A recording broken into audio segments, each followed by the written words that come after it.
In this video, we'll explore the inverse of a matrix, a key concept in linear algebra. The inverse of a matrix is another matrix that when multiplied with the original matrix results in the identity matrix.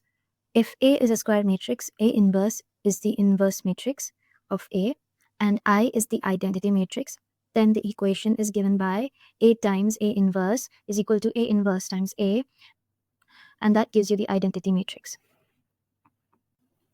Now, when does a matrix have an inverse? Not all matrices have inverses. It can only have an inverse if it is a square matrix, that is, it has the same number of rows and columns, and if its determinant is not 0. Or, in other words, if the matrix is non-singular and square, then it has an inverse. The following are the steps to calculate the inverse of a matrix using the adjoint matrix method. First, check if the matrix is invertible by calculating its determinant. If the determinant is 0, the matrix has no inverse. Next, find the adjoint matrix, which is a transpose of the cofactor matrix. Finally, apply the formula A inverse equals adjoint of A divided by determinant of A. Now let's solve a problem using the steps described previously. This is the given matrix and we have to find the inverse of this matrix. Our first step is to see if the matrix is invertible or non-singular by checking its determinant. Now to find the determinant, we do 2 times 1 times 1 minus 6 minus 4, 3 times 1 minus 8 plus 3 times 9 minus 4. That gives us minus 10 minus 4 times minus 5 plus 20 plus 3 times 5, 15. And that gives us 25, which is not equal to 0. Therefore, the matrix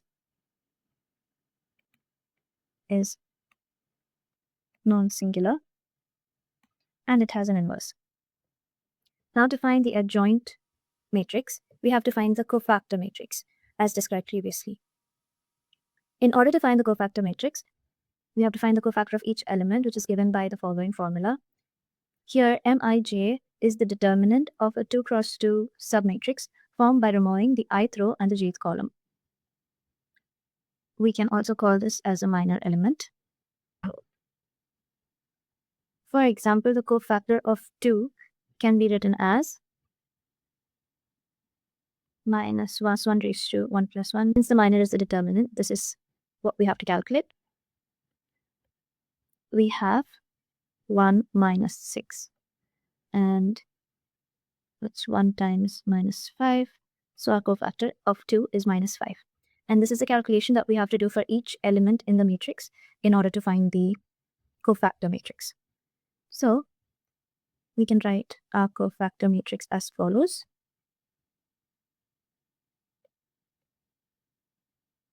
So the cofactor of 2 is given by minus 5. The cofactor of 4 is given by 5. The cofactor of 3 is given by 5. And the rest of the elements are as follows.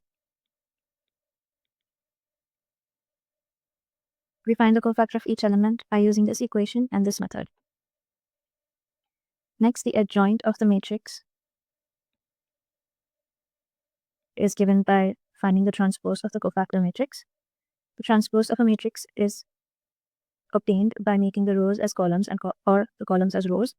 So this is made into a row, this becomes the second row, and this becomes the third row. So we have minus 5, 5, and 5, 5 minus 10, 5, and 5, 10, minus 10, which is the adjoint matrix. The inverse of a matrix is found by dividing the adjoint of a matrix with the determinant.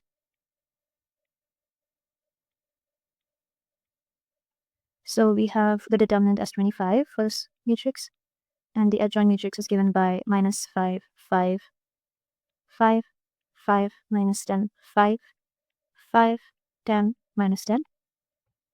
We can multiply this into the bracket or into the matrix, which gives us minus 1 over 5,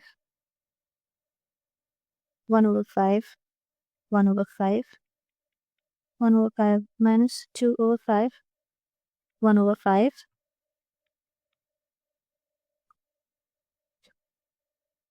2 over 5, and minus 2 over 5, which is the inverse of our matrix 2 4 3 3 1 2 4 3 1.